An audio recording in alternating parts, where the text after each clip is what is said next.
In the beginning there is no sound of wind through trees, no crash of waves, no pulse of living breath, only an infinite deep wrapped in shadow, a formless void where nothing has yet been named, and over that silent abyss the Spirit of God hovers, not distant but present,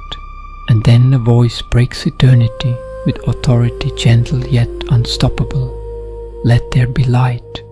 and light explodes into existence, not as spark against darkness but as sovereign declaration, and darkness retreats not defeated but defined, and for the first time there is contrast, morning and evening, the first day rising like a heartbeat in a universe that has just awakened. The voice continues, carving order from chaos, stretching out the heavens like a vast canopy, separating waters above from waters below, shaping atmosphere and sky where none had been. And again evening falls and morning rises. Then the waters beneath are summoned to gather, surging into seas that carve boundaries into the earth, and dry land emerges glistening and newborn, continents trembling under heaven's gaze,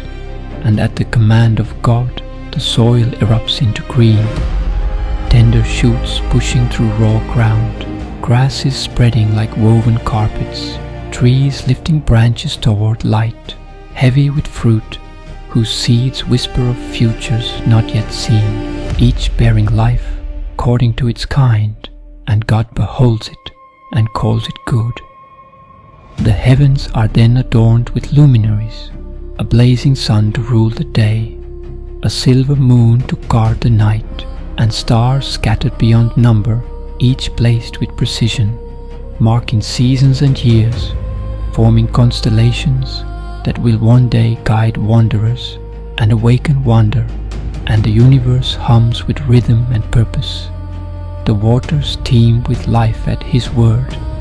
schools of fish flashing like living jewels, great creatures rolling through ocean depths, and above them wings beat against open sky as birds fill the air with song and motion, blessed to multiply and fill their realms. And the earth answers in turn, producing livestock, wild beasts, creeping things of every shape and strength, diversity woven into creation's tapestry,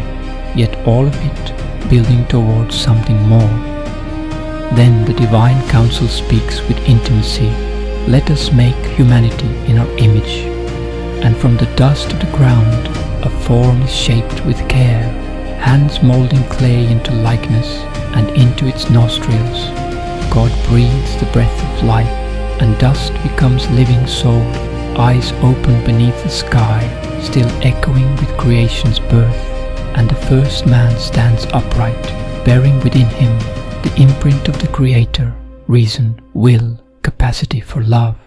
He is placed in a garden planted eastward in Eden, a sanctuary lush beyond imagination, where rivers flow in 4 directions, Pishon, Gihon, Tigris, Euphrates, watering lands rich with gold and precious stone, where every tree delights the sight and satisfies hunger, and at the center stand 2 trees heavy with meaning,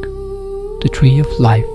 radiant with immortality, and the tree of the knowledge of good and evil, silent yet forbidden.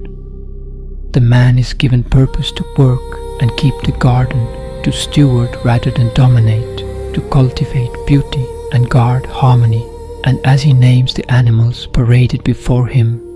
lion, eagle, ox, each act of naming reveals authority, yet also solitude, for none mirrors his heart, and God declares it not good for man to be alone. A deep sleep falls upon him, and from his side God fashions a woman, shaping partnership from shared substance, and when he beholds her, his voice rises in poetry. Bone of my bones, and flesh of my flesh,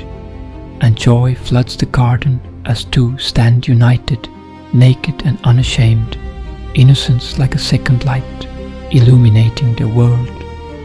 Yet into that harmony slips a serpent, subtle and cunning, twisting truth with a question that plants doubt. Did God really say? And the boundary meant for trust becomes a focal point of desire, the forbidden fruit gleaming with promise of wisdom and autonomy. And the woman sees that it is pleasing, and she reaches, and the man follows, and the bite reverberates through creation like a fracture in glass. Their eyes open not to divinity, but to vulnerability, and shame descends, and they stitch fig leaves together in trembling haste, hiding from one another, and from the God who walks in the cool of the day calling, "Where are you?" Not seeking information, but confession. Fear answers from behind trees, blame fractures unity, man accusing woman, woman pointing to serpent, and consequences unfold with terrible poetry. Pain in childbirth, toil in labor,